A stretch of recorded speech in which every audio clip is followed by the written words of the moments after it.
Bien, mais je vous propose de débuter notre séance en excusant les retards, j'imagine, d'Arnaud Delaver, Alexandra Sauvage et Valène de Préter. Alexandra est souffrante et Valène, son petit garçon, est souffrant. Voilà, donc nous les excusons pour la séance d'aujourd'hui. Je vous demande de bien vouloir rajouter un point en urgence, c'est pour l'intercommunal pur de financement du Brabant Wallon. J'imagine que ça ne pose pas de problème, c'est pour le Rassemblée générale du mois de juin. Merci beaucoup. Le premier point à l'ordre du jour, c'est le procès-verbal de notre séance du 28 mars dernier. Est-ce qu'il y a des remarques par rapport à ce procès-verbal? Non, à l'unanimité. Je vous remercie. Le deuxième point, c'est la notification de la tutelle par rapport à la modification du règlement d'ordre intérieur de notre Conseil qui avait été approuvé le 24 janvier 2022. Le troisième point, il s'agit des finances communales. C'est la subvention en numéraire direct pour les amis du folklore, un montant de 15 000 €. Je tiens également à recontextualiser ces 15 000 € dans le budget général du goûter matrimonial, avec donc ce subside qui avait déjà été versé en 2020, je vous rappelle, alors que l'édition n'avait pas pu avoir lieu, et un subside qui est équivalent pour cette année 2022. Alors le budget général du goûter matrimonial est toujours, comme il l'a été, de 80 000 € hors frais de personnel et hors frais pour le poste de secours. Donc il n'y a eu aucune diminution au niveau de ce budget global pour l'organisation du goûter matrimonial qui se déroulera le week-end de la Pentecôte. Il est réparti comme suit, donc les 15 000 € évidemment pour les amis du folklore qui sont soumis à vote ce soir, mais également figure dans le budget 50 000 € pour tout ce qui concerne la place des comptes, donc c'est vraiment l'organisation pure du podium. Il y a le budget qui est fourniture, communication et tout ce qui est cadeau pour la présidente, les demoiselles d'honneur, pour un montant total de 10 000 €. Donc, je le redis, il n'y a pas de diminution du budget global pour le goûter matrimonial. Nous devons par contre déplorer une augmentation pour tous les postes qui sont liés au podium, la location de la scène par exemple, la sono, le gardiennage. Voilà, ce sont tous des frais qui malheureusement depuis 2020 ont augmenté de manière conséquente et qui nous obligent à faire des choix. Et le choix qui a été fait, c'est celui d'investir sur le cachet des artistes présents, avec une tête d'affiche qui permettra, on l'espère, d'attirer le plus grand nombre au sein de notre commune. Sébastien. Oui, donc dans la présentation qui est faite, on mélange à la fois le subside qui est octroyé aux amis du folklore et le budget communal pour donner l'enveloppe globale qui est donnée pour le goûter matrimonial. Et dans la délibération présentée au conseil communal, il est proposé d'allouer le traditionnel subside pour les amis du folklore. Je vois dans la délibération, à l'article 7, qu'il est prévu que la liquidation de la subvention est autorisée à concurrence de 50% maximum avant la réception des justifications visées à l'article 3. Comme vous le savez, suite au dernier conseil communal, les amis du folklore ont décidé de prendre en charge l'organisation du cortège du goûter matrimonial, ce qui veut dire qu'ils auront besoin de liquidités supplémentaires et à court terme pour pouvoir prendre en charge le paiement des groupements qui figureront dans le défilé du lundi de Pentecôte. Et là, je me tourne aussi vers le directeur général pour voir si le cadre légal le permet. Si le conseil communal marque son accord à l'unanimité, peut-on verser à titre exceptionnel, compte tenu des circonstances particulières que je viens de vous expliquer, 100% de la subvention pour pouvoir aider les amis du folklore pour mener à bien le cortège. Et à tout le moins, il serait peut-être souhaitable, lors des premières modifications budgétaires, peut-être qu'une enveloppe complémentaire soit prévue pour les amis du folklore, pour les aider pour la prise en charge financière du cortège du goûter matrimonial. À la suite des réactions de la population, suite à l'annonce faite par le collège communal annonçant qu'il supprimait le cortège, vous avez pu vous rendre compte que ce cortège du goûter matrimonial ne laisse pas la population indifférente. Par ailleurs, quand on voit le monde qui était présent lors du cortège du carnaval ce dimanche, un cortège, s'il est de qualité, peut drainer beaucoup de monde et peut toujours intéresser la population. Voilà, je vous remercie. Donc je tiens également à préciser les choses. Le collège communal n'a jamais annoncé qu'il supprimait le cortège. Il a dit qu'il ne l'organisait plus. C'est différent. Vous le savez comme moi. Je pense que M. Léchevin du folklore l'a rappelé lors d'une de ses dernières interventions. Ce n'était pas la commune qui l'organisait historiquement, c'était les amis du folklore. La commune l'a repris en charge à un certain moment et nous avons souhaité arrêter la prise en charge de cette organisation pour la confier, en l'occurrence, mais ici, ce sont les amis du folklore qui la reprennent et c'est fort heureux. Nous n'avons jamais dit, d'une part, que nous supprimions le cortège, ni d'autre part, qu'il ne serait plus autorisé d'avoir le carrosse avec les demoiselles d'honneur, vu que c'est une des raisons pour laquelle il y a un subside ici de 15 000 € qui est alloué pour les amis du folklore. Et donc, c'est toujours grâce à ce subside, d'année en année, que les amis du folklore ont pu louer le carrosse, payer les robes, etc. Notamment, je veux dire, ils ont d'autres frais de fonctionnement. Donc, à aucun moment, il n'a été question pour nous de le supprimer, mais bien de dire ce n'est plus la commune qui va le prendre en charge dans le budget global que je viens de présenter. Nous avons fait des choix, l'orientation du choix étant d'aller vers les scènes qui se dérouleront sur la place des comptes. Par rapport à l'augmentation potentielle du subside, je l'ai rappelé, je pense que c'était le premier point de mon slide, de dire qu'on avait versé un subside en 2020 pour les amis du folklore, alors qu'il n'y a pas eu d'organisation du goûter matrimonial. Donc on peut croire, en tout cas on peut espérer qu'il y ait encore des liquidités sur le compte des amis du folklore, sans quoi ils auraient du mal à justifier l'utilisation de ce subside, vu qu'il n'y a pas eu d'édition 2020. Et nous avons totale confiance dans les représentants et les organisateurs qui figurent parmi les membres du comité des amis du folklore. Je pense qu'ils ont toujours géré de la meilleure manière qui soit les subventions qui leur étaient allouées. Et donc, a priori, il devrait y avoir de la trésorerie à ce niveau-là. Enfin, pour ce qui est de la modification des conditions et des 50% maximum avant la réception des justifications, rappelons que les justifications, c'est un budget. A priori, on peut quand même croire qu'à un mois de l'événement, les organisateurs ont le budget qui se rapporte à cet événement, sans quoi ça peut poser des questions, parce qu'alors ça voudrait dire qu'ils naviguent à l'aveugle, et pour avoir encore participé à une réunion de sécurité avec eux, je pense que ce n'est pas du tout le cas. Les comptes consolidés de l'exercice 2021, nous sommes à la fin du mois d'avril. Je pense que la plupart des associations ont clôturé leurs comptes pour l'exercice antérieur et donc il suffit de nous les fournir. Le programme complet du goûter matrimonial 2022, il est en cours tout à fait de finalisation. Il restait la semaine dernière quelques petits détails à régler. Il y a eu une réunion hier soir. A priori, la réunion d'hier soir a permis de clôturer ce programme pour l'édition 2022. Et alors, la convention de partenariat approuvée par le collège communal, c'est une convention que nous avons depuis quelques années, qui est toujours la même et qui précise simplement les choses quant à l'organisation. Donc, toutes les pièces peuvent être rentrées assez rapidement par les amis du folklore, de sorte que nous puissions verser la totalité du subside sans aucun problème pour eux. Ma crainte, c'est qu'il n'y ait pas assez de liquidité juste avant le goûter matrimonial. Mais bon, si vous me dites que ça ira, on verra bien. Et si vraiment ça pose un souci, il faudrait peut-être penser à les aider via une modification budgétaire ultérieure. Merci. Pierre ou Dominique? C'est simplement pour rappeler que l'année passée, le subside plein a été versé aussi. Comme tu l'as dit. Pas l'année passée, en 2020. En 2020, oui. Ouais, c'est vrai que les années passent tellement vite, mais 2020, le subside plein a été versé aussi. Donc, comme le dit Xavier, c'est qu'il y a des liquidités aussi qui sont là. Okay. Pierre?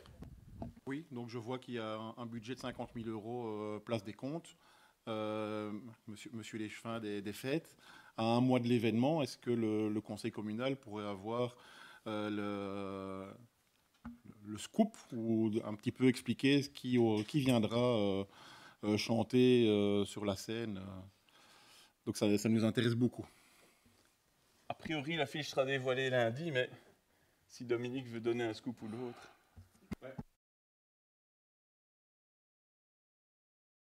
oui, c'est en rouge. Laisser la surprise, quoi qu'il y ait déjà des choses qui ont percolé, mais comme il y a une communication qui est prévue, je laisserai la communication se faire. Ça le donnera un peu plus encore de curiosité et d'envie de découvrir l'affiche. Donc rendez-vous lundi pour connaître l'affiche. Rendez-vous lundi, on peut savoir quand le singe viendra, si c'est le dimanche ou si c'est le lundi du coup. Voilà. Alors, je ne vais pas répondre à cette question, je vais simplement dire qu'il y aura plus de forces mobilisées le dimanche que le lundi. Mais Kinoy annonce déjà sur son site qu'il vient écossaine. Hein. Voilà, comme ça j'ai annoncé. Je pense qu'en outre, les connaisseurs auront deviné la silhouette qui était projetée. Bien, est-ce que je peux avoir votre vote sur ce subside? Oui, à l'unanimité. Je vous remercie. Le point suivant, ce sont les subventions extraordinaires au comité de quartier pour les frais de fonctionnement en 2022. Je t'en prie, Arnaud. Je te remercie Xavier. Donc voilà, en effet, il s'agit de l'édition 2022 de nos budgets participatifs et qui donc prend la forme d'une subvention extraordinaire allouée au comité de quartier.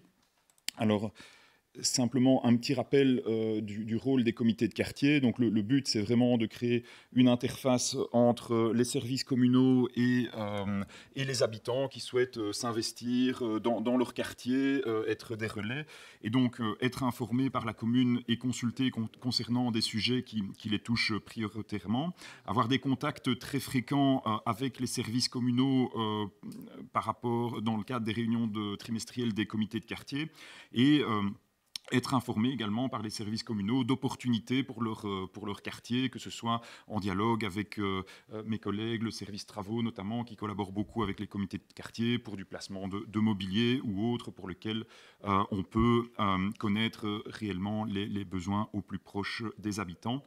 Et donc, pour rappel, ces budgets participatifs se voient allouer une enveloppe de 15 000 € qui était prévue au budget réparti entre les différents comités de quartier. Alors, vous rappelez le processus. Donc, c'est un processus en plusieurs phases. C'est la première fois qu'on peut le mener, on va dire, de manière tout à fait classique, puisque les deux éditions précédentes ont été un peu perturbées par les possibilités de se réunir. Mais donc, le principe, c'est qu'il y a un appel à projet auprès des comités de quartier qui sont inscrits. Donc, chaque comité a la possibilité de déposer un projet avec le soutien du service participation citoyenne qui est à disposition pour aider les habitants à réfléchir, à éventuellement demander certains devis ou autres. Il y a une vérification évidemment de la complétude des dossiers et d'une certaine notion de faisabilité. Il y a une présentation au collège communal. Ensuite, tous les projets sont validés par l'Assemblée des comités de quartier et donc il est proposé au comité d'arriver à un consensus sur la répartition entre les différents budgets. Tous les quartiers n'ont pas besoin du même budget. On voit qu'il y a des projets de plus petite ampleur, de plus grande ampleur et on essaye en bonne intelligence entre les différents comités de dégager un consensus et depuis le début des budgets participatifs, c'est chaque fois un consensus qui s'est dégagé et cette année encore. Et donc, c'est cette proposition de répartition qui vous est présentée aujourd'hui pour allocation des montants au conseil communal.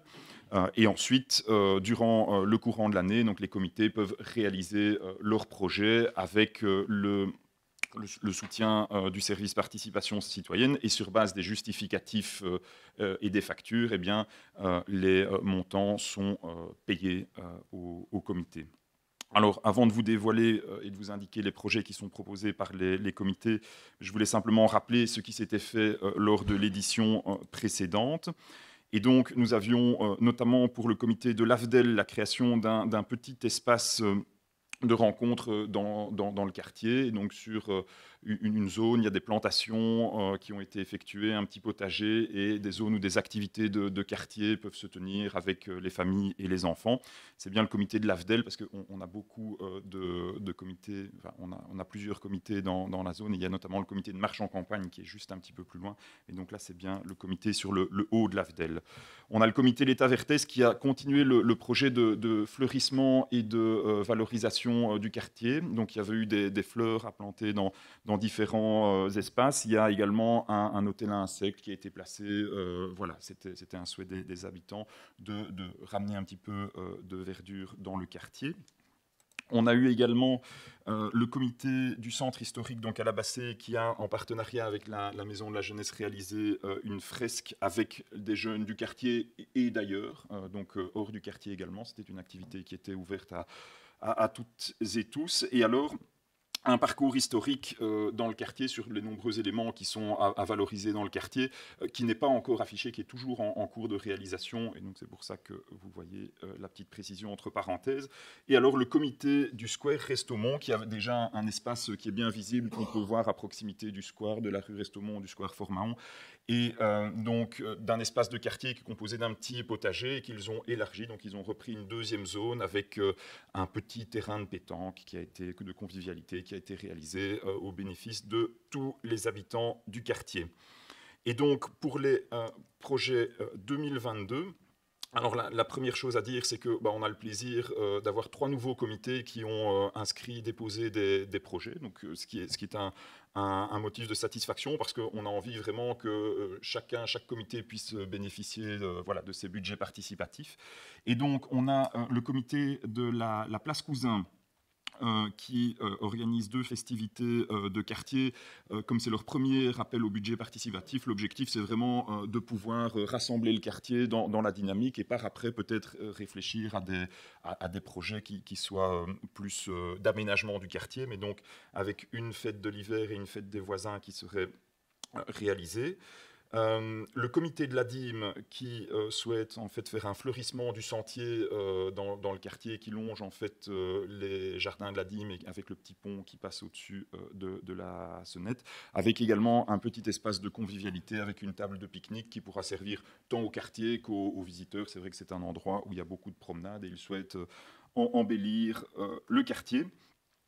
Les amis de Victor, donc c'est le comité de la rue Cuvelier, qui souhaitent, dans une portion de la rue, valoriser et adopter les plates-bandes pour faire un fleurissement. Donc ils ont tout un projet de plantation des parterres. C'est un plus petit projet, mais donc on insiste vraiment auprès des comités qu'il n'y a pas de taille requise. Des petits projets peuvent être très qualitatifs et donc on est vraiment très content qu'ils soient rentrés dans la dynamique. On a le comité de quartier du centre historique qui propose une amélioration du parc de la Bassée, et notamment avec il y a également un terrain de pétanque qui avait été qui était de pétanque et de galine, je précise, mais voilà, qui peut être utilisé pour les deux, c'est la même surface, et donc qui avait été réaménagé dans le cadre des appels précédents, et donc là ils souhaiteraient mettre quelques bancs et continuer les aménagements en bonne intelligence avec les différentes occupations des lieux, ainsi qu'un fleurissement. Évidemment, là, c'est un projet qui a une vocation même au-delà du quartier, puisque ça bénéficie à tous les visiteurs du parc. Il y a le comité de quartier L'État Vertès.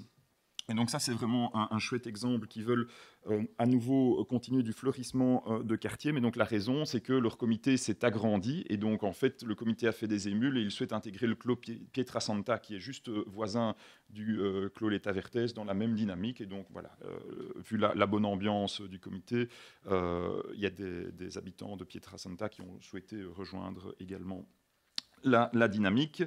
On a le comité de quartier de l'AFDEL qui souhaite poursuivre la création et l'amélioration du coin vert, et le Square Restomont qui veut poursuivre l'expérience du poulailler de quartier qu'ils ont mis en place. Et donc c'est vraiment un projet assez atypique et ambitieux. Et mettre des panneaux didactiques relatifs à la présence de la carrière de Restomont toute proche. Et donc là, ce serait une valorisation du patrimoine écosinois par les habitants et un rappel de l'histoire du quartier qui tient à cœur aux représentants du comité.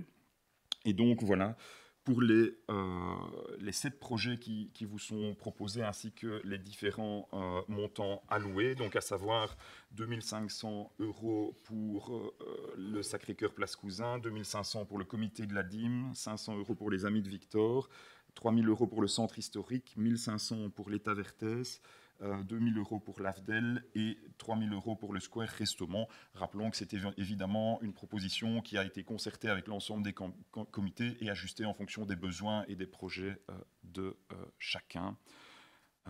Voilà. Et donc, avant peut-être de passer au vote, simplement rappeler si des personnes sont intéressées de déposer un budget participatif ou de créer un comité de quartier, eh bien c'est tout à fait possible. Et donc, ils peuvent contacter notre service participation citoyenne, dont les coordonnées sont affichées à l'écran.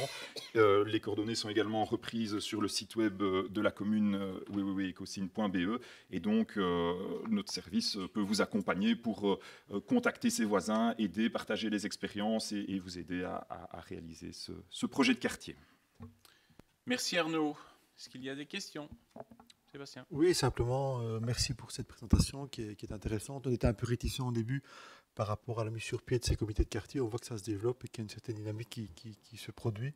Et donc, on est vraiment très, très heureux et on profite de l'occasion pour remercier Anne Wallem, l'animatrice, qui fait ça, je pense, très bien. Voilà, merci. Merci pour elle. Merci, donc j'imagine que ce sera un vote unanime. Oui. Merci. Le point suivant, au niveau des finances communales, il s'agit d'une subvention extraordinaire à la fabrique d'église Saint-Remy. J'imagine qu'il n'y a pas de problème à l'unanimité. Oui. Le point 6 relatif à une subvention extraordinaire également, mais pour la fabrique d'église Saint-Aldegonde.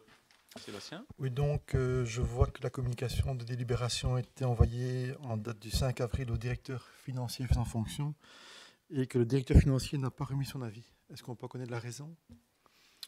Il faut l'interroger lui-même pour savoir pourquoi il n'a pas remis d'avis. Je n'ai pas pour habitude de répondre au nom des autres. D'accord. On ne le voit pas, donc... Je pense que vous avez ses coordonnées, donc rien n'empêche de le contacter pour savoir pourquoi il n'a pas remis d'avis. Ok. Est-ce que je peux avoir votre vote? Oui. À l'unanimité, merci. Le point 7, toujours au niveau des finances communales, il s'agit de la mise à disposition d'un membre du personnel pour l'ASBL Crèche Bel Air. J'imagine qu'il n'y a pas de souci. Oui. À l'unanimité, merci. Et le point 8 est relatif au CPS et l'approbation des modifications budgétaires numéro 1. Je t'en prie, Muriel. Voilà, oui. Concernant les modifications budgétaires, donc numéro 1 du CPS, bien, il y a deux choses à mettre en évidence dans le cadre de cette modification budgétaire. Donc, nous avons eu une annonce concernant 2 indexations supplémentaires pour 2022. Il a fallu effectivement intégrer cela dans la modification budgétaire pour ce qui concerne les dépenses en personnel, mais aussi au niveau des montants des revenus d'intégration, évidemment, pour le CPAS. Alors, la modification budgétaire inclut également la création des articles extraordinaires relatifs aux travaux prévus à la maison de repos et pour les bâtiments du CPAS. Donc, nous avons un transfert dans ce cadre-ci, donc pour ces travaux, un transfert de 355 000 € qui est prévu donc du service ordinaire vers l'extraordinaire, qui est prévu donc pour financer ces travaux, et un emprunt d'1 million qui a également été prévu pour ces travaux. Le prélèvement sur le fonds de réserve s'élève donc à 484 260 €, donc pour les indexations et pour les travaux. Donc je tiens à mettre en évidence qu'évidemment, ce sont des montants importants.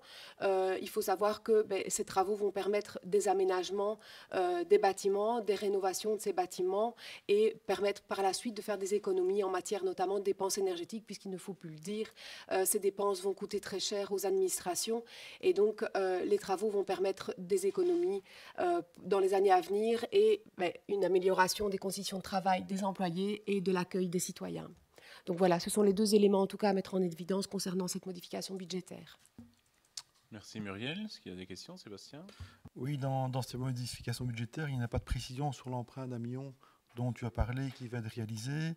Il n'est pas précisé à quel organisme vous faites appel, quel taux vous avez obtenu, quelle est la durée de cet emprunt. Par ailleurs, on n'a aucune idée de la charge annuelle de cet emprunt pour le CPS. Parallèlement à cela, en termes de subsides pour les futurs travaux à la maison de repos et pour les services du CPS, on a peu d'informations sur les possibilités de subsides et surtout aucune garantie sur les subsides, si ce n'est un subsides possibles pour les améliorations énergétiques. Et même si on se réjouit que le personnel puisse à terme travailler dans un environnement plus agréable et plus fonctionnel, les travaux n'auront pas pour but d'augmenter la capacité d'offre de chambres à la maison de repos. Alors, concernant les travaux et l'emprunt, nous attendons d'abord les accords concernant les modifications budgétaires et le budget en soi pour pouvoir après faire les démarches vers les banques. Et donc, vous aurez les informations en temps voulu. Et encore une fois, les conseillers du CPS pourront vous tenir informés de l'évolution de la situation. Et concernant le nombre de chambres à la maison de repos, il s'agit d'un autre dossier. Donc, nous aurons l'occasion d'en discuter également. On a un petit peu l'impression de devoir acheter un chat dans un sac. De ne pas avoir tous les éléments. Non, pas du tout. Je pense que les choses se font étape par étape. Et donc, on ne va pas prendre des contacts avec les banques sans avoir les autorisations et votre accord par rapport justement à ces modifications et aux projets que nous mettons en œuvre. Est-ce qu'il y a d'autres questions? Donc, pour le groupe ensemble, on suivra l'avis de nos conseillers CPS qui se sont abstenus par rapport à ces modifications budgétaires. Bien, donc je note que les modifications sont approuvées par 11 voix et 8 abstentions. Merci beaucoup. Le point 9, c'est l'Assemblée générale de l'intercommunal IMIO qui doit se tenir le 28 juin 2022. J'imagine qu'il n'y a pas de problème à l'unanimité. Merci. Le point 10, c'est une convention d'occupation à titre précaire pour l'occupation récurrente de la Joie aux Vieux par la société de Gilles Les Marchoux. J'imagine qu'il n'y a pas de problème non plus. Oui. Merci. Le point 10, au niveau du patrimoine, il s'agit d'un projet d'acte de bail amphithéotique au profit d'Ores A7 pour la constitution d'une servitude pour une cabine électrique à la Haute-Rue. Est-ce qu'on peut avoir un peu plus d'explications par rapport à ça? Donc il s'agit du renouvellement de leur cabine qui est située derrière l'église Saint-Remy, donc dans le petit là où il y a le panorama, donc juste après la grille, ils ont une cabine, et donc il y avait des soucis au niveau de l'accès, en tout cas d'un point de vue purement légal, et donc c'est de la mise en conformité pour leur permettre d'y accéder, vu que Ores souhaite être propriétaire ou à tout le moins bénéficier des droits de propriétaire sur les endroits où sont implantées leurs cabines. Il n'y a pas eu de réclamation des citoyens par rapport à ça? Il s'agit il n'y a pas de permis pour le moment, donc d'abord ils demandent à avoir la servitude et le droit du sol avant de pouvoir déposer un permis. D'accord. Mais a priori, vu l'endroit, ça ne devrait pas être problématique. Ok. Merci. Le point suivant, même chose pour Ores, mais à la rue Jacques Marboul pour l'installation d'une cabine gaz et la constitution d'une servitude pour pouvoir y accéder. Ça se trouve où exactement la rue Boule? Donc c'est là où se trouvait un ancien abri bus. Donc juste avant, quand vous venez de la rue de l'Espinette, avant d'entrer dans les locaux de l'ancienne police, juste avant, il y a un ancien abribus qui n'a plus d'utilité vu que le bus ne passe plus par là, et donc ils implanteraient la cabine à cette place-là. Ok. À l'unanimité? Oui. Merci. Alors, le point 13, patrimoine communal, il s'agit de la sortie d'un engin de chantier. Je t'en prie, Philippe. Toutes les bonnes choses ont une fin, et cette petite grue Mélipel qui nous a rendu de grands services pendant des années a fait son temps. Elle datait des années 90 et les réparations qui étaient envisagées ne sont plus raisonnables, et donc une autre mini-grue a déjà été achetée. Voilà, donc elle est déclassée. Merci. Est-ce qu'il y a des questions? Non. À l'unanimité. Le point suivant, c'est un marché public. Il s'agit de l'approbation des conditions et modes de passation pour la mission d'expertise scientifique visant à l'installation d'un réseau de capteurs autour du zoning industriel. Je t'en prie, Arnaud. Oui, merci Xavier. Donc c'est un point que vous connaissez déjà puisqu'il vous a déjà été présenté au préalable. Donc rappelez un petit peu le contexte. La commune souhaite implanter un réseau de capteurs qui permettent de mesurer en continu la qualité de l'air aux alentours du zoning pétrochimique d'Écosine et Feluy, de manière à assurer un suivi continu, ce qui n'est pas le cas pour le moment, puisqu'on a seulement 2 périodes de mesures qui sont assurées par l'ICEP pour 2 périodes d'1 mois et demi. Donc voilà, vous avions présenté un cahier des charges lors d'une séance précédente. Le marché avait pu être attribué, mais malheureusement, l'opérateur, le prestataire choisi a fait défaut et donc n'est plus en capacité de remplir la mission. Et donc, légalement, étant donné que le marché avait déjà été attribué, il n'y a plus possibilité de réattribuer à d'autres soumissionnaires qui avaient également rentré une offre dans le cadre du marché. On doit relancer l'entièreté du marché, qui par ailleurs est de la compétence du conseil communal, puisqu'il s'agit d'un marché conjoint avec la commune de Senef, puisque c'est un projet qui est mené conjointement par nos 2 communes. Et donc, on espère, sur base de l'accord du Conseil, pouvoir relancer au plus vite les démarches, parce que voilà, c'est le préalable à l'implantation du réseau de capteurs. Et ce sont malheureusement les aléas des procédures de marché public qui sont parfois, il faut bien le dire, assez lourdes. Voilà pour les explications. Merci Arnaud. Sébastien ? Oui, donc tu nous dis que l'entreprise a fait défaut. Qu'est-ce qui s'est passé exactement ?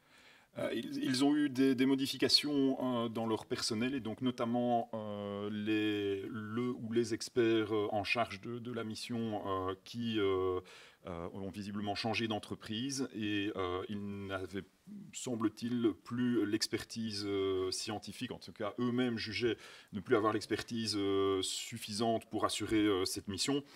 Dans ces circonstances-là, voilà, on peut tout à fait s'interroger sur le bien fondé de poursuivre. Et donc, l'entreprise a demandé à pouvoir révoquer le marché, ce qui a été fait de commun accord, parce qu'on souhaite avoir vraiment une étude qui soit qualitative, et à partir du moment où le prestataire lui-même a des doutes sur sa capacité à réaliser le marché, il vaut mieux ressolliciter quelqu'un d'autre. Et avec une entreprise qui avait répondu ?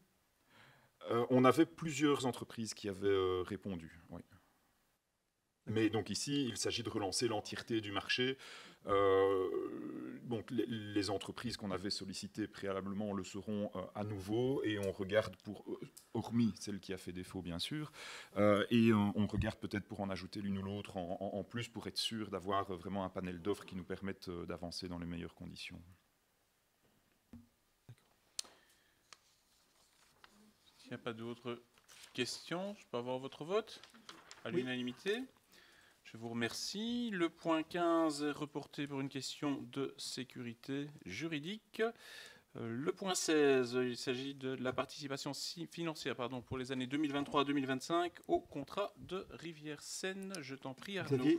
Oui, tout à fait. Merci, Xavier.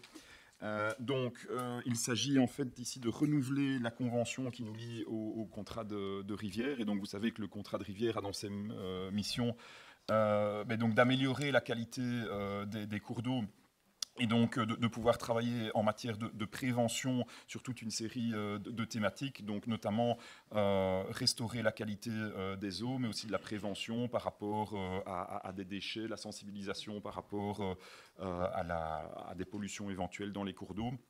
Ils interviennent aussi en support de la commune pour des aménagements, que ce soit en faveur de la biodiversité en partenariat avec le service environnement et travaux, ou sur des installations pour notamment des aménagements de sites giseurs où on peut collaborer avec eux. Et donc on vous propose de renouveler la convention qui nous lie, et donc qui est calculée au prorata des habitants des différentes communes qui font partie du contrat de Rivière. Et ce qui porte donc les frais pour un montant de 3 390 et 30,30 € pour les années, chaque année pour les années 2023 à 2025. Je tiens vraiment à saluer le travail qui est fait avec le contrat de Rivière-Seine, où on a vraiment un support très appréciable de leur part, et je les en remercie. Merci Arnaud. Est-ce qu'il y a des questions, Sébastien ? Oui, si je peux revenir sur le point 15 qui est à Non, il n'est l'ordre pas du ouvert jour. au débat. Donc Mais qui est à l'ordre du jour quand même de la séance il n'est pas d'aujourd'hui. ouvert au débat, il est reporté à Si une on peut savoir pour quelle prochaine raison. séance pour une question de sécurité juridique. C'est-à-dire ? Comme je l'ai dit, et je le répète, une question de sécurité juridique. Je pense que c'est relativement clair. Mais pas pour nous. Le point est reporté et sera soumis à débat lors d'un prochain conseil communal. Est-ce que l'on peut discuter du point 16 sur le contrat de Rivière-Seine ? Donc si je peux vous proposer, voilà, s'il y a des questions par rapport à cette adhésion de la commune, enfin ce renouvellement de l'adhésion de la commune. Pas de questions? Bien. Est-ce que je peux avoir votre vote? À l'unanimité? Oui. Merci beaucoup. Le point 17, c'est au niveau de la police de la circulation routière, un règlement complémentaire pour un emplacement PMR en face du numéro 58 de la rue Belletête. Je t'en prie, Philippe. Même procédure qu'habituellement. La demande est introduite. Les services ont analysé la conformité de cette demande et le dispositif sera positionné comme d'habitude avec un emplacement adapté qui sera perpendiculaire à la voirie parce que c'est sur un trottoir en gravier dans ce cas-là. Voilà. Merci. Est-ce qu'il y a des questions? Est-ce que je peux avoir votre vote? À l'unanimité. Merci. Le point suivant, au niveau de la jeunesse, il s'agit du Conseil communal des jeunes. Je t'en prie, Julien.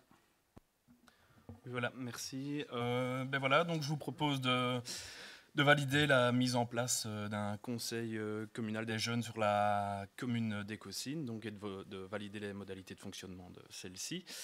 Et donc le but étant de laisser la parole aux jeunes de la commune, pour les jeunes âgés de 12 à 18 ans, et vraiment leur donner l'occasion de participer activement à des projets sur la commune. Donc voilà, c'est quelque chose qui manquait vraiment sur l'entité.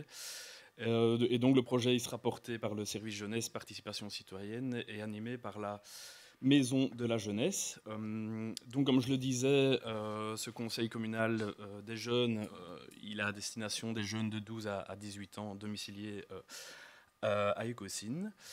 Donc, vraiment pour porter la voix des jeunes sur Écossynes, mener des projets, mais également interpeller les élus. Au niveau de la fréquence, ce serait plus ou moins des réunions une fois tous les mois avec un mandat de 2 ans. Et donc, on aura une réunion d'information qui aura lieu le 20 septembre 2022. Et donc, ça touche vraiment tout ce qui est les sujets qui intéressent les jeunes, hein, le sport, l'écologie, les événements socioculturels, les infrastructures communales. Et donc, qu'est-ce qui va se passer pendant ces réunions? Ils vont pouvoir mettre en place des projets concrets avec l'appui de la commune d'Écossynes et certains partenaires extérieurs, et rencontrer aussi d'autres jeunes qui font partie d'autres conseils communaux, voire des professionnels également et des associations. Voilà. Merci Julien. Est-ce qu'il y a des questions? Sébastien? Oui, moi je trouve ça très bien de créer un conseil communal des jeunes. D'ailleurs, quand j'étais sur la jeunesse, on avait aussi mis sur pied cette activité, ce projet. Mais la question que je me pose, est-ce qu'on ne va pas charger davantage encore la barque? Déjà, le conseil communal des enfants a déjà du mal à se réunir et on va encore créer un nouveau projet. Est-ce que ce ne serait pas préférable d'abord d'avancer dans les projets qui existent avant d'en créer encore des nouveaux? Julien? Je ne pense pas. Le conseil communal des enfants, il a été arrêté pour diverses raisons qu'on a déjà évoquées. Donc les activités vont reprendre à partir du mois de septembre. Et ici, le but c'est de faire collaborer plusieurs services, donc le service jeunesse, participation citoyenne, et aussi la maison de la jeunesse pour le côté, on va dire, animation. Et c'est une charge c'est des jeunes de 12 à 18 ans qui vont être assez autonomes également à ce niveau-là, dans lequel on va désigner des secrétaires, des trésoriers, pour des rapporteurs, et ils vont faire une grosse partie du travail. Donc on est conseillé aussi par un organisme qui organise ce genre d'activité, et donc voilà, je ne pense pas que ça va rajouter une charge supplémentaire. Non, parce qu'un des soucis à cause duquel le conseil communal des enfants ne se réunit pas, c'est parce qu'il y a des soucis au niveau du personnel au sein de la maison de la jeunesse. Et donc, ça que je me pose la question. Oui, ici, les activités, elles seront prévues à partir du mois de septembre. Il y a seulement une réunion d'information.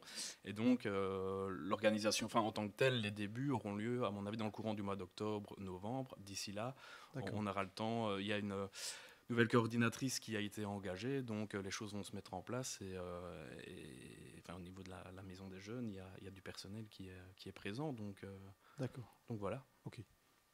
Bernard? Et si vraiment, on voit, pardon, là, c'est vraiment le fait de valider ce conseil. Si on se rend vraiment compte qu'on ne sait pas le mettre en place tout de suite, on le reportera de quelques semaines. Voilà, donc je pense qu'on sait s'adapter à ce niveau-là. D'accord. OK, merci. Bernard? Une simple question. Comme je vois qu'il y a des projets à mener, est-ce qu'il y a un budget alloué à ce conseil communal des jeunes? Julien? Donc ici, il y avait un budget qui a été voté lors du budget présenté. Voilà, il y avait un budget alloué. C'était 3 000 € pour le lancement, la création de ce conseil. Donc oui, il y a un budget qui est prévu. Après, il y a certains projets, ça dépendra un peu de... Là, c'est vraiment la mise en place. On va voir comment ça va se mettre en place. Puis il y a des projets qui pourront interagir peut-être avec d'autres services et des idées qui demanderont des budgets beaucoup plus conséquents qui pourront être vus à ce moment-là lors de discussions budgétaires. Pierre? Je pense, Julien, en effet, que c'est une très bonne chose, ce que tu mets là en place.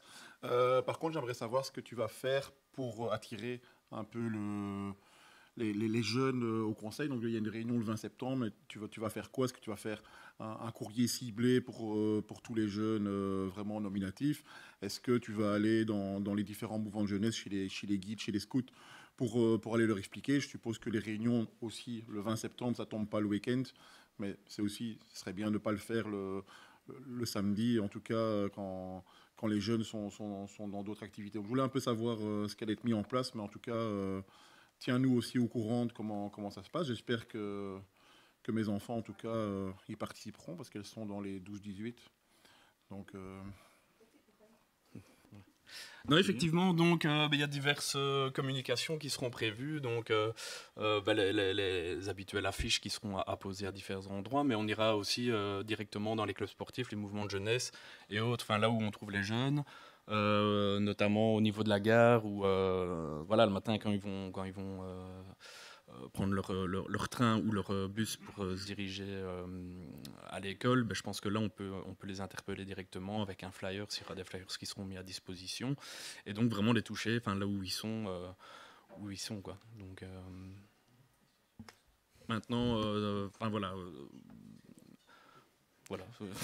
Merci Julien. Xavier.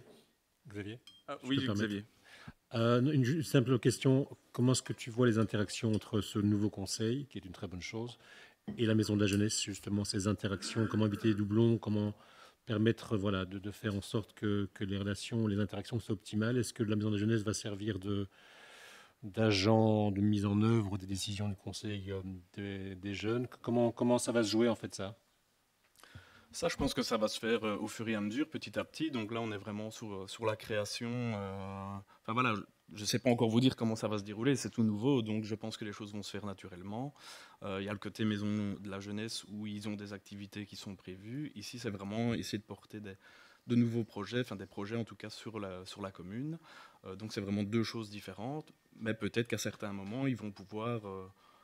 trouver l'opportunité, soit au niveau de la jeunesse, d'avoir des nouvelles personnes qui viennent s'intégrer au niveau du conseil, soit au niveau du conseil, aller réaliser des activités ou créer des activités au niveau de la maison des jeunes, quoi.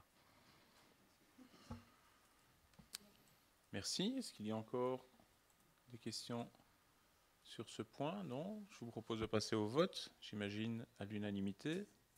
Oui. Merci beaucoup. Nous avons une notification du gouvernement provincial du Hainaut de désigner M. Hubert Poiret en qualité de directeur financier pour la commune d'Écosine.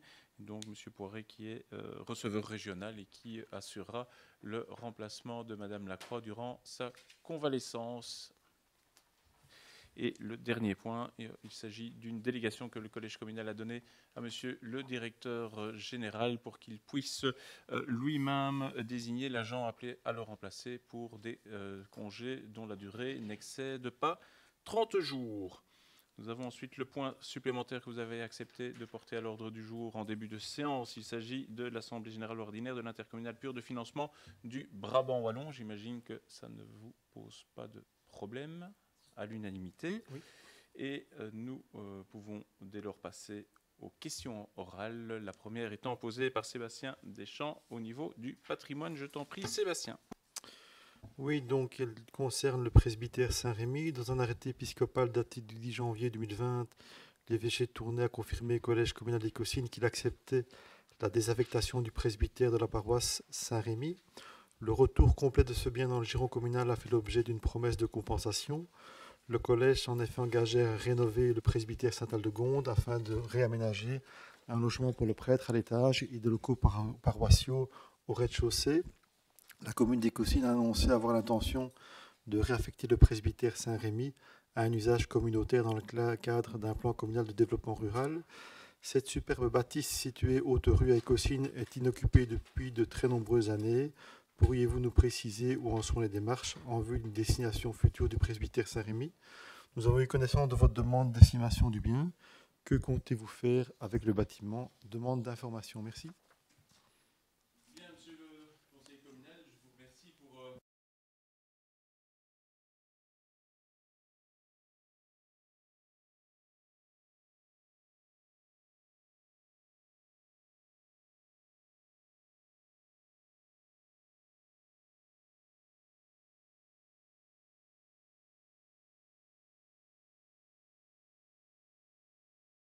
Pardon, je vais donc recommencer pour cette question. Donc, merci pour la question.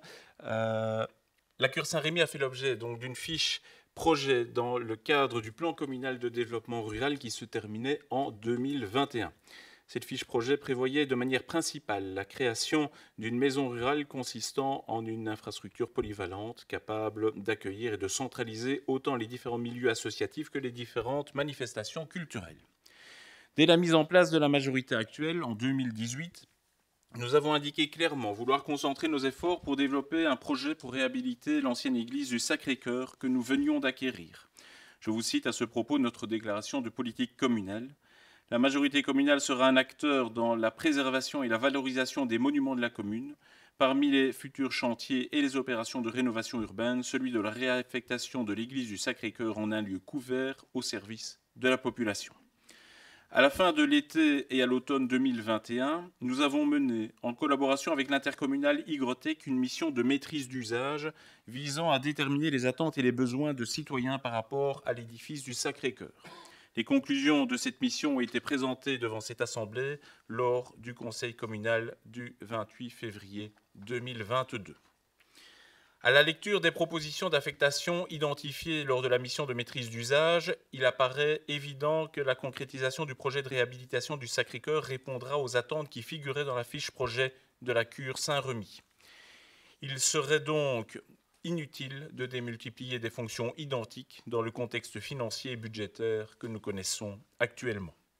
Au niveau financier, il y a lieu de mettre dans son contexte les montants engagés par la commune d'Écossynes pour les bâtiments situés dans l'environnement immédiat de la fabrique d'église Saint-Remy.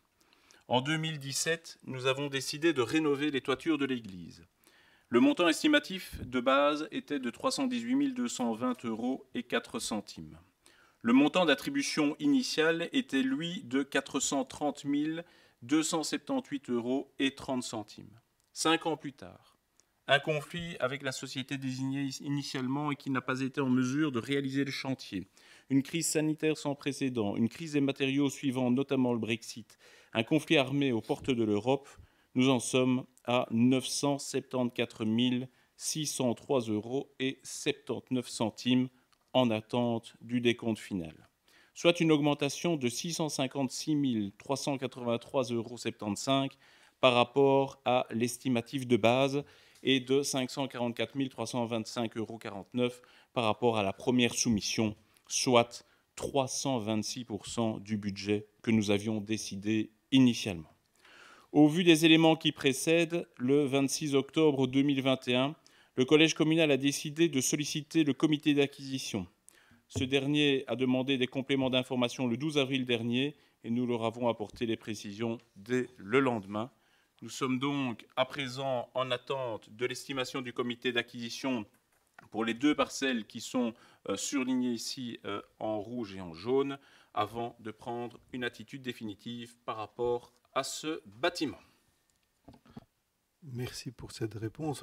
Notre inquiétude, c'est que si on laisse encore ce bâtiment pendant des années ainsi à l'abandon, on risque d'avoir un chancre comme c'était le cas avec l'église du Sacré-Cœur. Par rapport à il y a quelques années, ce bâtiment a déjà perdu de la valeur et si ça continue, il en perdra encore et il ne vaudra plus grand-chose. Enfin, nous, dans notre groupe, je vous avoue, on est partagés, on n'est pas divisés, on a chacun notre sensibilité. Et bon, certains conseillers pensent qu'il faut rénover ce bâtiment et le garder dans le giron communal, et d'autres sont d'avis plutôt qu'il faut le vendre. Donc, chacun en fonction de ses sensibilités personnelles, indépendamment d'idées partisanes. Et voilà, donc, mais je pense on est quand même tous d'accord, c'est qu'il faut faire quelque chose et ne pas traîner, sans quoi ça va être un champ dans quelques années au centre d'Écossy. Je vous ai dit, nous avons répondu le 13 avril dernier au comité d'acquisition, donc maintenant nous sommes dans l'attente de leur estimation avant d'aller plus loin. Bien, la question suivante qui nous est posée par Sébastien Deschamps au niveau de l'augmentation du prix du carburant. Je t'en prie, Sébastien. Oui, donc le conflit en Ukraine a des conséquences sur les prix du carburant. Cette augmentation spectaculaire des prix, compte tenu du nombre de véhicules communaux, entraînera des frais supplémentaires pour la commune d'Écossy. Vu cette hausse du prix du carburant, la camionnette communale se doit d'utiliser le chemin le plus court, de maximiser les trajets et est d'autant plus utilisée pour les missions essentielles de la commune.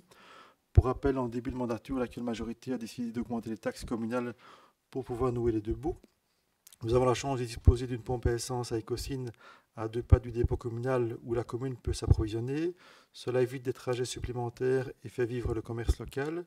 Je vous ai transmis un article dans la Nouvelle Gazette du 4 mars 2022. Dans celui-ci figure un tableau comparatif du prix qui a évolué depuis lors dans les différentes pompes à essence de la région du Centre. Compte tenu de ces éléments, quelle stratégie comptez-vous adopter pour limiter au maximum l'impact de cette hausse de la facture de carburant sur les finances communales? La commune bénéficie-t-elle de conditions avantageuses spéciales actuellement? Si oui, de quel ordre? Avez-vous négocié des conditions avantageuses qui permettent de s'aligner sur le prix des autres pompes à essence? Les véhicules communaux disposent-ils d'une feuille de route justifiant les déplacements? Pourriez-vous nous préciser le nombre de kilomètres total parcourus en un an pour combien de véhicules communaux? Et avec le beau temps qui arrive, enfin qui est là maintenant, envisagez-vous d'utiliser davantage les vélos de la commune afin de maîtriser la facture du carburant? Demande d'information, merci. Je t'en prie, Philippe. Merci pour ta question. À deux versants. Un versant extrêmement intéressant qui est le prix du carburant qui concerne chacun de nos citoyens et y compris donc la commune. Et un autre versant un peu plus douteux dans lequel tu nous donnes des conseils sur la façon de se déplacer. Je vais donc répondre en deux temps. Sur le marché, bien sûr que nous avons négocié, nous avons souscrit au marché groupé du SPW, donc de la région wallonne, qui est donc réputé être un des meilleurs marchés que l'on puisse avoir en termes, je dirais, d'effet d'économie d'échelle. Et donc, pour l'achat du carburant, ce marché pluriannuel a été fixé pour 3 ans et se terminera ici fin du mois d'août de 2022. Donc oui, nous bénéficions de conditions avantageuses qui se traduisent par une ristourne au litre de 0,1694 € du litre pour chacun des carburant, donc essence, samplon 95, 98 comme diesel, donc 0,1694, c'est notre réduction. Nous avons, pour répondre à ta question technique, 30 cartes magnétiques carburant pour les véhicules disposant bien sûr d'un carnet dans lequel chaque chauffeur doit mentionner quand il emprunte le véhicule. Il y a une gestion en ligne liée à ces cartes magnétiques qui permet de suivre les consommations et en tout cas les kilomètres réalisés, puisque chaque fois qu'un agent communal va remplir le réservoir, il doit mentionner son code, le numéro de plaque et les kilomètres parcourus au moment de la prise de carburant. Nous disposons, puisque tu parlais de stratégie, évidemment maintenant d'un véhicule électrique ADAX 9 qui vient d'être acheté, qui est utilisé notamment par les services espaces verts et particulièrement dans les cimetières. Vu sa petite taille, il est particulièrement adapté pour ce genre de déplacement. On utilise également les triporteurs, tu parlais du beau temps, à assistance électrique. Nous en avions maintenant, notre flotte compte 5 triporteurs. Nous en avions 2 l'année passée, 3 nouveaux viennent d'être achetés et sont maintenant présents et circulent au niveau de l'entité. Évidemment, sauf quand les conditions climatiques sont défavorables. C'est principalement les services propreté, espaces verts et aussi bâtiments qui utilisent ces véhicules qui remportent un réel succès auprès des agents communaux. Nous disposons également pour les agents plus administratifs de vélos électriques et accessoirement pour les courts déplacements d'une trottinette électrique. Donc on est pleinement conscient des enjeux et nous adaptons nos modes de déplacement. Quant à la deuxième partie de la question, je ne la comprends pas trop bien. Tu nous conseilles de nous déplacer au mieux. Ben, oui, les agents ont des missions, ils ont une fiche de travail qui leur est remise le matin. Soit ils sont à la propreté et ils font des tournées qui sont définies. Nous avons 4 tournées dans l'entité et ils les suivent évidemment. Soit ils ont un lieu de travail. Si on demande à un peintre d'aller à une école, ben, il ne va pas commencer à faire le tour du village pour aller. Et donc, on a quand même la présomption que les agents communaux vont d'un point A à un point B en prenant l'itinéraire le plus adapté, sauf si tu as des éléments qui tenteraient à prouver le contraire. Mais comme tu viens à 2 reprises avec ces conseils ou ces questions, je ne suis pas sûr de l'objectif de ta question. Pour ce qui est, je pense avoir répondu à tout. Tu demandais pour combien de véhicules. Nous avons un peu moins de... Pour la totalité de la commune, 40 véhicules à carburant, avec, évidemment, ça inclut les voitures, les petites camionnettes, les grosses camionnettes, les camions, les grues, les tracteurs, les bobcats, chargeurs, élévateurs, scooters, grues, mini-pelles, tondeuses autoportées, camions et les cars. Voilà, donc ça porte un peu de tout. Ça, c'était pour ma réponse, mais quant au conseil de maximiser les trajets, je n'ai pas compris. Non, simplement, lorsque vous avez présenté le budget, vous nous aviez dit que c'était l'exercice le plus difficile que vous aviez eu à boucler. Et je pense qu'il faut être particulièrement attentif à l'évolution de ces dépenses parce que ça pourrait vraiment gonfler au final, eu égard au prix du carburant actuellement.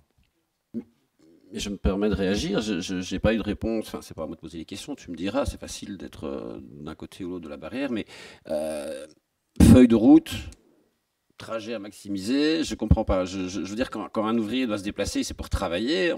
Tu me parles de mission essentielle. Tu veux qu'on réduise les missions de la commune pour consommer moins de carburant. Je pense qu'on a un service à rendre aux citoyens. Toutes nos interventions, elles ont une utilité. Tu es premier à dénoncer quand il y a un trou dans une route, quand il y a des mauvaises herbes qui poussent, etc. Donc évidemment, tout ça, ça fait l'objet de déplacements. Je ne vois pas comment je peux le faire autrement. Oui, 5 triporteurs, c'est déjà pas mal. C'est une expérience qui est passée de 2 à 5. On peut encore pousser le travail. Pour autant que les conditions climatiques le permettent, mais tous les métiers ne permettent pas non plus d'utiliser des triporteurs. Voilà, donc je pense qu'il y a une vraie réflexion qui est menée, mais... Non, je demande simplement d'être attentif, parce que je ne voudrais pas qu'on ait une mauvaise surprise en fin d'année. On reste d'accord, nous sommes attentifs, je le dis, quand on doit se déplacer d'un point A à un point B, on ne le fait pas par plaisir, mais par nécessité. Et pour le reste, voilà, sauf sous-entendu, je n'ai pas d'autres commentaires à faire, mais ta question est bizarre. Merci à tous les deux. La question suivante est posée par Sébastien Deschamps au niveau des finances.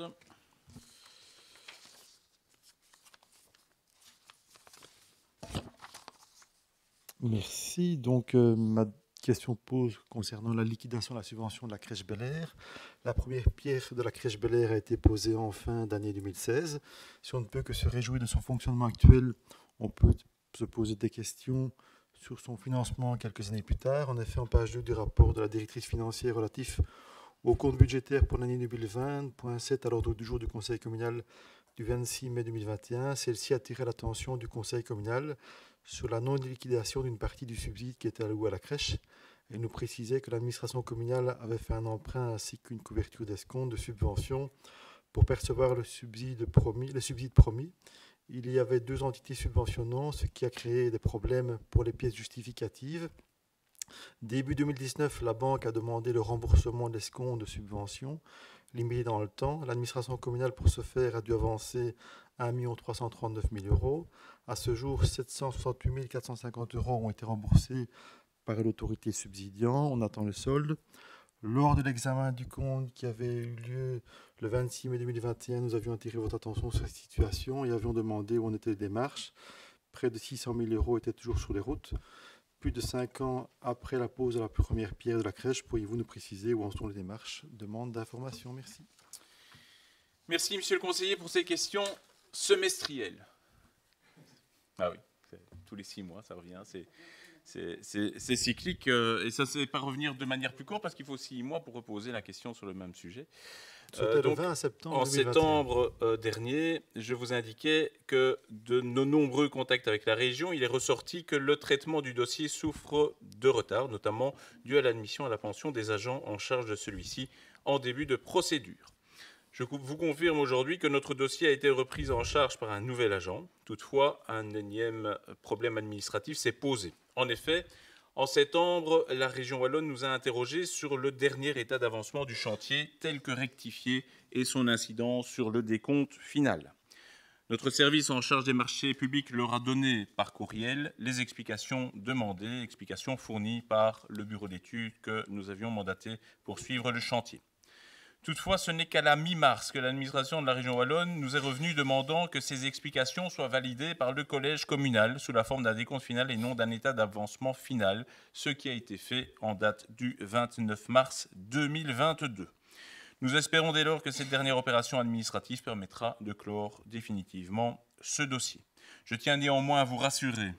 Le versement du subside n'a jamais été remis en cause et le retard de paiement par la région wallonne n'a pas d'incidence pour les finances communales vu les taux d'intérêt actuels. Que du contraire, cela nous permet d'éviter la nouvelle taxe relative aux comptes titres dont la valeur commune est de plus de 500 000 €. Voilà, merci pour cette réponse. Ce serait quand même bien qu'on atterrisse définitivement pour l'ensemble des subsides pour la crèche Bel Air. Ça fait quand même des années que ce bâtiment est là et ce serait bien que ces 600 000 € arrivent dans les caisses de la commune et ces fonctionnaires doivent quand même, au niveau de la région wallonne, doivent quand même rendre des comptes. Je pense que ça fait quand même des années qu'on attend.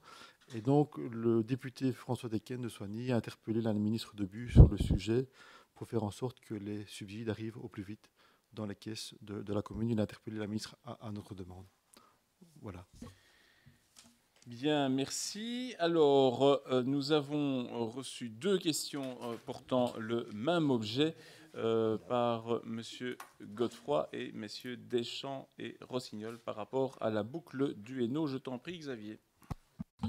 Oui, monsieur le bourgmestre, bonsoir et bonsoir à tous les téléspectateurs, principalement ceux des rues de Croisette, de Restomont, de Van-de-Valdold et de la rue Profondrieux, qui sont particulièrement concernés par ma question et au-delà, je pense, l'ensemble de nos concitoyens.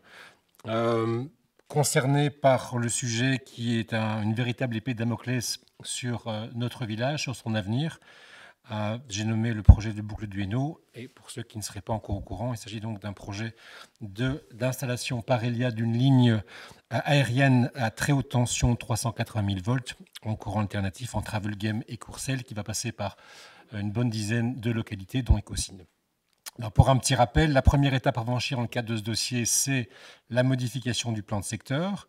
Et tant les communes que les populations des villes-villages concernés ont eu l'occasion d'exprimer unanimement leur rejet par rapport à ce projet et par rapport à la révision des plans de secteur. Et je pense qu'Écosine, et on peut s'en réjouir, a été à la pointe du combat. Un groupe de citoyens s'est organisé. Nos concitoyens haut et fort ont clamé leur refus par rapport à ce projet. 4500 réclamations ont été transmises auprès de l'administration communale, dont plus de 3000 de la part des citoyens de Écosine. Et le dernier événement en date, c'est d'une rencontre le 12 avril dernier entre la ministre wallonne en charge de l'environnement, les bourgmestres des communes concernées et la SBL et le collectif Révolte. Moi, ce qui me préoccupe assez fort, et je pense que ma question a pour but ce soir de lever un voile, si un voile peut être levé sur ce silence radio que nous connaissons maintenant depuis de nombreux mois, en sachant que peu de choses se passent. Et donc je pense que ma question a pour but aussi de pouvoir réveiller un peu l'attention des concitoyens. Ce combat n'est certainement pas terminé. Mais voilà, vous avez eu l'occasion de rencontrer la ministre avec vos collègues bourgmestres, avec un objet de cette rencontre qui était très important, puisque c'est l'objet porté sur la question épineuse des champs électromagnétiques, puisque la ministre de l'Environnement s'était engagée à faire mener une étude scientifique sur les impacts de ces champs électromagnétiques sur l'environnement, la santé et la biodiversité. Alors ma question, monsieur le bourgmestre, elle est assez simple. Est-ce que vous pouvez nous en dire plus quant aux résultats de cette étude? Quels en sont les principaux enseignements? Quelles sont les mesures que la ministre entend prendre afin d'encadrer aujourd'hui et demain l'installation de lignes à haute tension? Et puis au-delà de ces questions qui sont importantes, c'est la question de savoir où en sommes-nous dans le cadre de ce projet. Silence radio à tous les étages, au niveau régional en tout cas, concernant l'évolution de ce dossier. Est-ce que vous pouvez nous en expliquer, nous dire un peu plus sur ce qui se passe, quelle est la procédure en cours? Est-ce qu'on en sait un peu plus concernant les intentions des autorités compétentes? Et la question aussi de savoir, je me souviens que les communes concernées s'étaient organisées afin de faire pouvoir entendre leur voix et défendre les intérêts de nos concitoyens. Est-ce que l'action de ces communes est toujours en cours?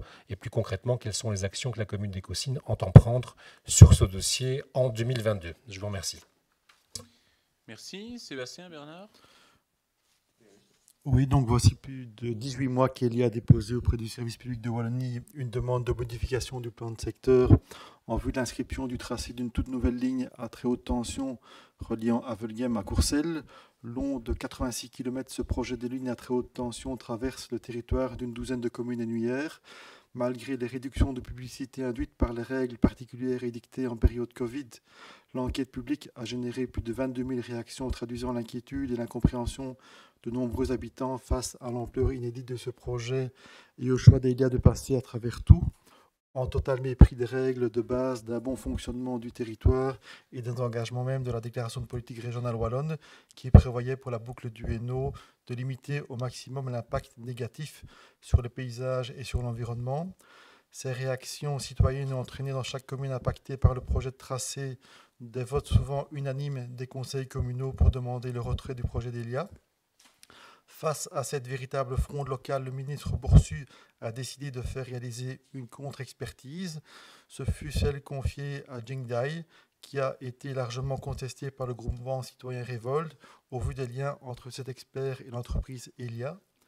Répondant aux demandes citoyennes aux élus locaux, le ministre Boursu est venu sur le terrain voici un an pour se rendre compte de l'impact qu'une ligne pourrait avoir sur le tracé et ses habitants. Le ministre Boursu a décidé de lancer une contre-expertise en s'assurant que celle-ci soit totalement exempte de lien avec Elia et qui était confiée à une ingénieure canadienne, Madame Bekolo. À ce stade, le ministre Boursu n'a pas encore pris position sur cette phase cruciale de la procédure. Pourriez-vous nous préciser que vous avez eu des échanges avec le cabinet du ministre Boursu ces dernières semaines? Quel en était le cas échéant la teneur? Quelles démarches ont été effectuées récemment? Par ailleurs, la ministre wallonne de l'Environnement, Céline Tellier, a rencontré ce lundi 11 avril 2022 au matin la commission des bons princes de la boucle du Hainaut, ainsi que le collectif citoyen Révolte, dans le cadre du projet de boucle du Hainaut. Pourriez-vous nous donner un compte rendu de la rencontre avec la ministre de l'Environnement écolo, Céline Tellier? Demande d'information. Merci. Merci. Bernard, non? Juste ajouter qu'il n'y a pas que les rues qui ont été citées là qui sont impactées. Il y a bien entendu d'autres comme la rue Lefort, la rue Boulan, Résistance, etc., etc. Bien, merci messieurs les conseillers pour cette question. Alors on entame, effectivement, comme on a pu le sous-entendre, je tiens à rappeler que Madame la ministre Tellier n'est pas compétente pour les aspects concernant la réservation d'un couloir et en vue d'une modification au plan de secteur. Donc son champ d'action est bien limité à tout ce qui est environnemental et en l'occurrence sur les aspects des champs électromagnétiques. Ce dossier, effectivement, nous occupe depuis de très nombreux mois et génère toujours une inquiétude et une incertitude qui devient intolérable pour les citoyens parce qu'ils sont, comme vous l'avez rappelé, dans l'attente, dans l'expectative d'une décision qui ne vient pas. Le 11 avril dernier, la commission des bourgmestres de la boucle du Hainaut, qui poursuit ses travaux de manière bimestrielle, a rencontré la ministre wallonne de l'Environnement. Celle-ci s'était engagée à faire mener une étude scientifique sur les impacts des champs électromagnétiques sur l'environnement, la santé et la biodiversité. Cette étude a été réalisée par le Centre de recherche en santé environnementale et santé au travail de l'Université libre de Bruxelles. Elle comporte 2 volets, une revue de la littérature scientifique existante et une revue des législations au niveau européen et international. Cette étude ne cible donc pas directement la boucle du Hainaut, mais offre un spectre plus large et plus généraliste afin de permettre, le cas échéant, au Parlement wallon de légiférer en la matière sur proposition de Madame la ministre. Par ailleurs, d'ici la fin de l'année, l'Institut scientifique de service public, l'ICEP, présentera à Madame la ministre les résultats de ses travaux sur l'électro-hypersensibilité. En outre, des campagnes de mesure de l'exposition réelle du public aux champs électromagnétiques seront organisées pour tenir compte des expositions éventuellement cumulées. Je ne vais pas m'attarder ici sur la méthodologie et les grands principes législatifs ayant trait au dossier, sauf si vous souhaitez une longue et fastidieuse lecture de ce rapport d'une 80aine de pages. J'espère que vous accepterez de me l'épargner. Merci pour moi et merci pour toutes les personnes qui nous suivent. Je pense qu'elles auraient toutes décroché et changé à tout le moins de programme.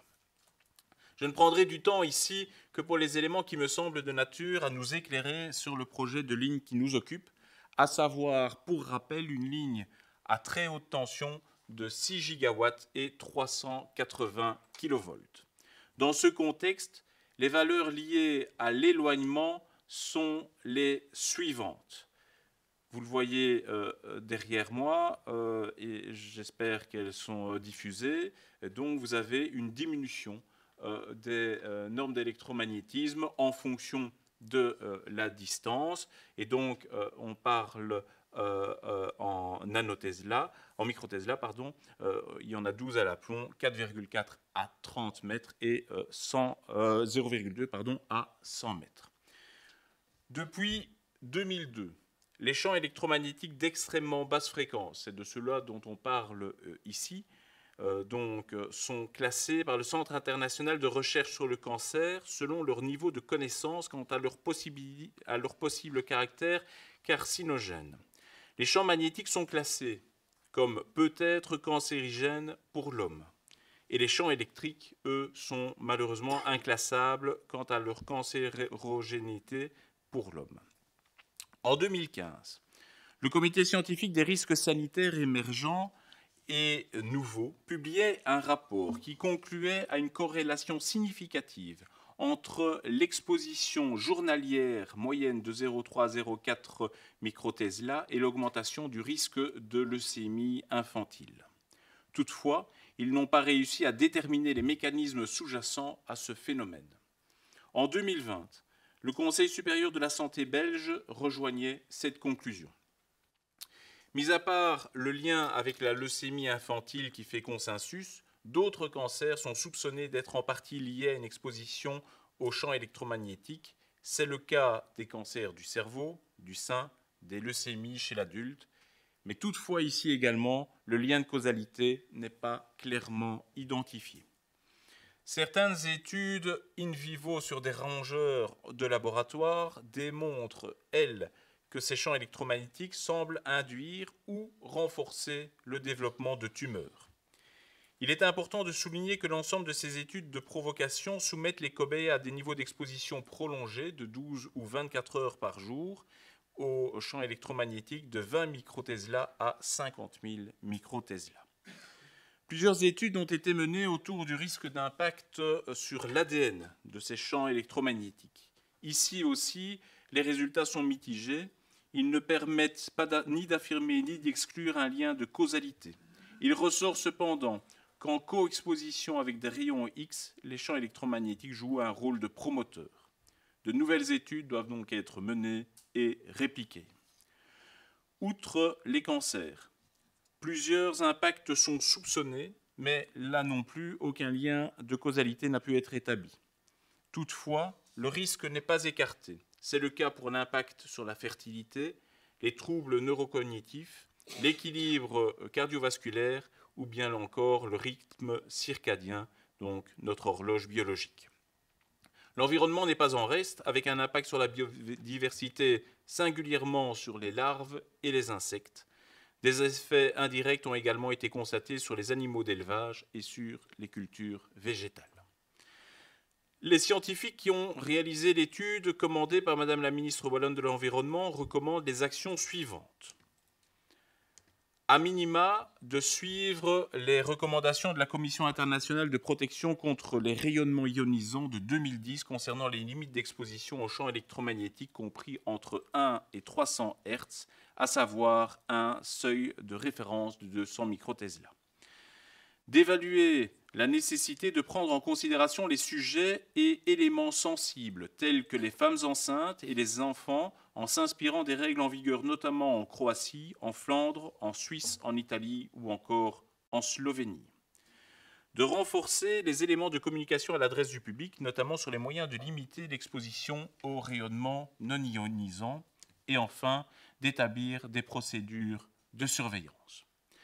Nous espérons donc tous que Madame la ministre wallonne de l'Environnement proposera un texte au Parlement de Wallonie, elle s'y est engagée, permettant de cadrer les champs électromagnétiques et déterminant les valeurs seuils que les opérateurs devront respecter dans le cadre de leurs projets, et ce, en lien avec les incidences sur la santé et la biodiversité énoncés ci-avant.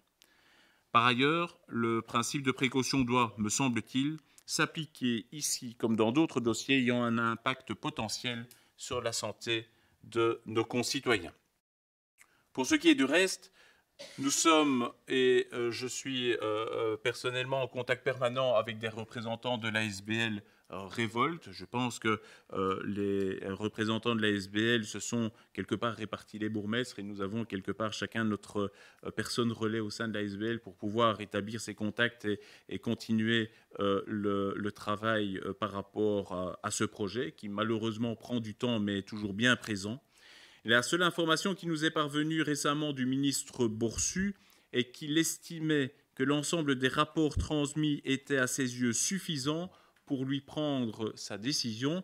Il n'a néanmoins pas donné de timing par rapport au moment où il prendrait celle-ci, mais a affirmé qu'il la prendrait et qu'il la prendrait seul, sans forcément engager de débat au sein du gouvernement. Xavier, si tu souhaites répliquer. Si une telle mesure, ce qu'on souhaite évidemment pas devait être prise, l'étape, je me tourne peut-être plus vers Arnaud, je ne sais pas vers toi par rapport au reste de la procédure, mais donc le ministre statuerait positivement sur une modification du plan de secteur. Non. Concrètement, si je peux peut-être rééclairer un tout petit peu la situation par rapport à la procédure qu'on espère qui ne verra pas le jour. Donc à l'heure actuelle, on en est à l'étape 0. Elia a déposé son dossier. Le ministre avait 90 jours pour répondre. Il ne l'a pas fait. Et un délai peut être enclenché par Elia si elle envoie un courrier de rappel. Ce délai sera de 60 jours pour que le ministre se prononce. Lorsqu'il va se prononcer, il va se prononcer sur le fait de lancer ou non une étude d'incidence par rapport au projet qui a été déposé. Cette étude d'incidence, elle doit être menée par un bureau indépendant, recueillir l'avis des fonctionnaires délégués techniques et ensuite seulement revenir dans les mains du ministre qui, là, décidera si oui ou non il lance la procédure de révision des plans de secteur avec une enquête publique qui devra être réalisée, toute la procédure un peu plus traditionnelle que nous connaissons, et la décision qui devra être prise eu égard notamment aux remarques qui seront formulées dans le cadre de cette enquête publique. Ça, c'est la phase 1. Si à l'issue de cette phase 1, on est toujours positif, ce que nous n'espérons pas, le ministre, Elia devra lancer une procédure de permis d'urbanisme pour les implantations précises de tous les pylônes qui constitueront cette ligne. Là également, il y a la procédure urbanistique habituelle avec une enquête publique par rapport à ces implantations. Là encore, ça reviendra chez le ministre qui devra motiver sa décision par rapport à tous les éléments qui auront été mis en avant. Et à l'issue de cette procédure, toujours que nous n'espérons pas, il prendra une décision de oui ou non accorder un permis d'urbanisme à Elia pour la construction de ces pylônes. Avec, bien entendu, à chacune des étapes, tout le Bataclan de recours possible devant les instances compétentes d'un point de vue administratif. Et alors, si je peux me permettre encore deux sous-questions. Beaucoup de choses se disent, en tout cas, sans toujours pouvoir être confirmées. Mais est-ce qu'il vous revient que des alternatives au tracé actuel auraient été envisagées? Et alors ma deuxième question, c'était que j'avais posée dans ma question principale, c'est les communes sont toujours bien organisées au niveau des, je dirais, des recours juridiques qu'elles seraient prêtes à prendre si malheureusement une telle procédure devait être activée. Oui, donc les communes sont toujours organisées au sein d'une commission des bourgmestres qui est copilotée par IDEA et IDETA, qui sont les deux intercommunales de développement économique dont nous dépendons, vu que plus ou moins la moitié des communes sont en région du centre et l'autre moitié en Wallonie-Picarde. Donc nous nous voyons vraiment tous les 2 mois, généralement le vendredi après-midi. Et parfois nous avons des réunions supplémentaires comme ici, suivant l'agenda d'un ministre, pour pouvoir faire ces réunions. Parfois des visites sur le terrain également que nous avons pu organiser en son temps. Effectivement, il y a des bruits qui courent comme quoi des alternatives sont examinées, mais à ma connaissance, moi je n'ai aucune information, en tout cas sur la commune d'Écossignes. Je n'ai eu aucun contact avec les représentants d'Elia pour affiner un tracé, voire un autre tracé. Ça, donc là, je n'ai pas d'informations à ce niveau-là, mais j'imagine que à l'examen des 22 000 courriers et remarques qui ont été formulés, si le promoteur Elia souhaite y répondre d'une manière ou d'une autre, il envisage peut-être de passer à d'autres endroits pour autant qu'il l'estime possible. Nous, notre demande, elle n'a pas changé, c'est toujours la même, c'est d'avoir une ligne en courant continu enterrée, ce qui permettrait de ne pas avoir les nuisances liées à l'impact paysager, mais également toutes les nuisances dont je viens de faire état au niveau de la santé, vu que si on est en courant continu, il n'y a évidemment pas, ou en tout cas beaucoup moins, de champs électromagnétiques qui sont déployés, vu que le courant ne fait pas de mouvement de va-et-vient et donc ne génère pas ce champ électromagnétique. Sébastien ? Oui, donc merci pour cette réponse. Je vois que sur le plan régional, les réunions commencent à se mettre en place. En témoigne d'ailleurs la réunion qui est organisée par la ministre Tellier avec les différents bourgmestres impactés par la ligne à haute tension. C'est une ligne qui était nécessaire dans le contexte de transition énergétique donné, mais maintenant, il y a de nouveaux éléments. On va maintenir 2 réacteurs nucléaires. Il y a aussi le refus de permis de liaison de la centrale TGV entre Senef et Courcelles. Ce sont des éléments qui changent la donne et qui posent des questions. Est-ce que le projet de boucle du Hainaut ne doit pas être revu à la lumière de ces changements? Ce sont des éléments extérieurs qui doivent interagir sur le dossier. Par ailleurs, la ministre Tellier a annoncé une étude sur les risques en matière de santé des ondes électromagnétiques.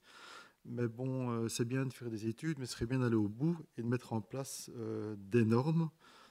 Je tiens à rappeler quand même que le projet de ligne à haute tension à Écossignes passera à proximité des habitations et notre commune sera vraiment très impactée si ce projet se met en place. Et donc je me souviens, il y avait une réunion qui avait eu lieu à Croisette, à la ferme Croisette, il y a quelques mois, auquel le collège avait participé. Et la population avait fait part de son inquiétude et je crois qu'il faut vraiment tout mettre en œuvre pour mettre la pression sur le ministre Boursu. Et je pense qu'on doit être aussi à l'initiative d'action parce que notre commune, parmi les différentes communes qui seront touchées, sera une des plus impactées. Alors effectivement, par rapport à la pertinence de la ligne à très haute tension, je ne suis pas convaincu que la modification de la donne énergétique belge ait un impact quelconque, parce que je n'ai jamais été convaincu que cette ligne avait été créée pour alimenter le réseau belge. Je suis de ceux qui croient que cette ligne, elle est créée pour permettre d'acheminer de l'électricité qui vient de la mer du Nord, soit de l'Angleterre, soit des éoliennes offshore, et l'acheminer quelque part en Allemagne, aux Pays-Bas, voire en France, et peut-être bénéficier dans certains points de décharge de cette électricité, mais je ne suis vraiment pas convaincu qu'on va utiliser cette électricité pour le bien des ménages et des industries de l'économie belge. Ça, franchement, je pense qu'à ce niveau-là, on pourra faire tout ce que l'on veut. Cette ligne à très haute tension ne va fondamentalement pas changer les choses pour nos industries. Ça, c'est quelque chose de très clair.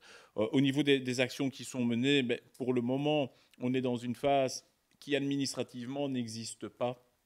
Et donc, on ne sait pas faire grand-chose. Donc, on se voit de manière régulière. On s'est tous mis d'accord déjà pour financer une étude qui a été réalisée par l'Université de Mons et que les communes prennent à part égale. Demain, on s'est déjà engagé, s'il y a des recours juridiques qui doivent se mettre en place, de travailler tous avec le même cabinet d'avocats. Et vraisemblablement que la structure juridique qui va porter les recours sera plus au niveau d'une intercommunale qui regroupe l'ensemble des communes plutôt que chaque commune individuellement, ce qui va nous permettre de mettre plus de moyens et d'avoir a priori les meilleurs défenseurs possibles qui soient. Au niveau du suivi de l'étude commandée par la ministre Tellier, elle s'est engagée à présenter un texte devant le Parlement de Wallonie. Bon, malheureusement, ici, au Conseil communal d'Écosine, on ne peut pas faire grand-chose de plus que l'encourager à le faire, mais je pense qu'elle va légiférer en la matière et que ses intentions sont d'avoir une législation qui soit plus ou moins similaire à celle qui existe aujourd'hui en Flandre, vu que la Flandre a légiféré bien avant la Wallonie sur le sujet. Et je rappelle également que même si ce projet est déposé de manière séparée en Flandre avec Ventilus et en Wallonie avec le projet Boucle du Hainaut, l'un ne peut pas se faire sans l'autre. Et donc, quelque part, nous comptons aussi sur la Flandre et sur la ministre en charge de l'aménagement du territoire flamand pour refuser de son côté le projet, ce qui le rendrait caduc de facto, vu que cette ligne arriverait à Havelgem, mais n'aurait pas de continuité vers la mer du Nord. Et donc, on compte aussi sur la ministre d'Émir pour ce genre de choses. Et concernant l'alternative au courant continu, est-ce que le ministre Boursu va faire pression sur Elia pour examiner cette alternative ? Ça, je pense qu'il faut interroger le ministre Boursu lui-même. Il n'est ni de ma couleur politique, ni parmi mes amis proches, et que je pourrais interroger pour être dans la confidence. J'en suis sincèrement désolé. Officiellement au nom de la commune d'Écossine. On peut l'interroger officiellement sur ses intentions ? On peut l'interroger officiellement sur ses intentions et il répondra comme un bon ministre qui se doit en disant qu'il ne peut pas prendre position vu que cela vicierait potentiellement le processus administratif qui va se mettre en route. D'ailleurs, vous pouvez, et je trouve ça assez admirable de sa part, regarder tous les articles de presse, toutes les interviews qu'il a pu donner. À aucun moment, vous ne pouvez dire si le ministre Boursu est pour ou contre cette ligne ou s'il a l'intention d'aller dans un sens ou dans l'autre. Je dois vous avouer que c'est très sincèrement, et je pense même pour les gens de son parti, une nébuleuse assez impressionnante, et il manie très bien l'art de parler des choses sans pouvoir affirmer sa position. Ok, merci. Et nous avons une dernière question qui est posée par Arnaud Delavert au niveau du sport. Je t'en prie, Arnaud. Donc, c'est une question à M. Julien Sluys, échevin des sports. Donc, en février 2021, le groupe Ensemble vous interpellait concernant les infrastructures sportives extérieures. En réponse à la question posée, vous nous précisiez notamment ceci. J'avais également le souhait de redynamiser les courses de jogging sur la commune d'Écosine. Diverses associations et ou clubs comptaient organiser un jogging, mais malheureusement, cela n'a pas pu voir le jour. J'ai le souhait d'organiser un challenge écosinois qui engloberait les différentes courses écosinoises.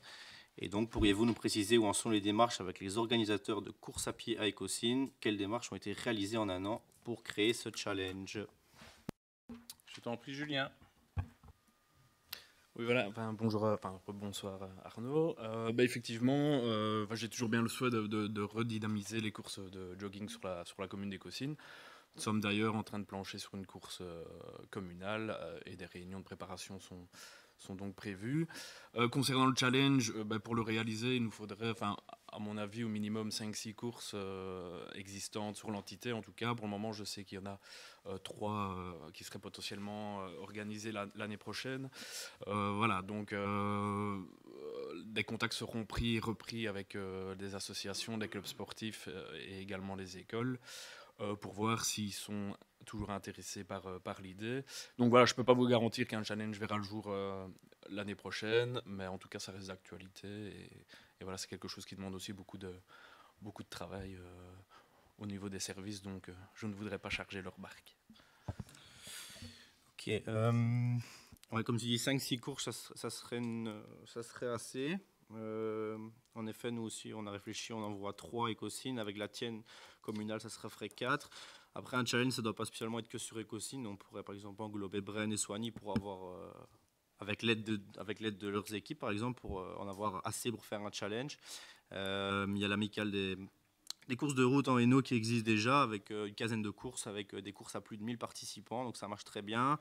Le Covid a fait que la course à pied a été beaucoup développée parce qu'on pouvait partir de chez soi et que voilà, les autres sports étaient un peu en stand-by, donc ça s'est bien développé. C'est un sport abordable financièrement, comme j'ai dit, départ de chez soi et un équipement peu coûteux. Et donc voilà, pas hésiter à, comme tu l'as dit, contacter les responsables des courses d'Ecosyn. La corrida du Sacré-Cœur, apparemment, c'est pas mal. Le fondateur est apparemment sympa, je connais très peu. Et voilà, on fonce. Et si tu as besoin d'un coup de main, je suis là.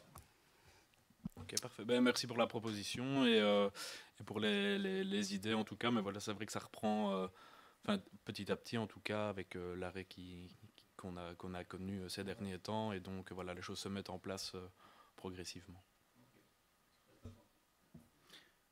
Merci à tous les deux. C'était donc la dernière question et c'est donc la fin de cette séance publique du Conseil communal. Je vous souhaite à toutes et tous une très bonne soirée.